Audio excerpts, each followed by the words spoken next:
Then अपनी औलाद को कभी बद्दुआएं न दें।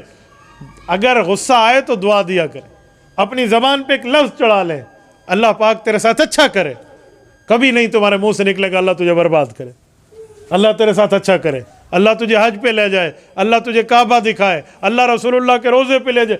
इस तरह की बातें कहेंगे तो अपनी औलाद को भी और बाकियों को भी अल्लाह पाक खुश रखेगा आपको। मैं आपको एक वाक़या सुनाऊँ। शेख अब्दुर्रहमान सुदैस हाफिज़हुल्लाह जो हमारे काबे शरीफ के इमाम हैं, उन्होंने ख़ुद सुनाया। कहा सुनो, एक बार ऐसा हुआ कि एक माँ बैठी थी, उसके घर में मेहमान आए तो बच्चा शरारतें कर रहा था और माँ बड़ी वलीउल्लाह थी। उसने अपने बच्चे को बद्दुआएं नहीं दी, बच्चे ने बड़ी शरारतें की तो माँ ने गुस्से में आके कहा रब तुझे काबे का इमाम बनाए। शेख सुदैस ये बात करके रोने लगा कि रब उस माँ पर रहमत नाजिल करे, उसका औलाद यही बच्चा है, ये जो मैं आपके सामने मौजूद हूँ।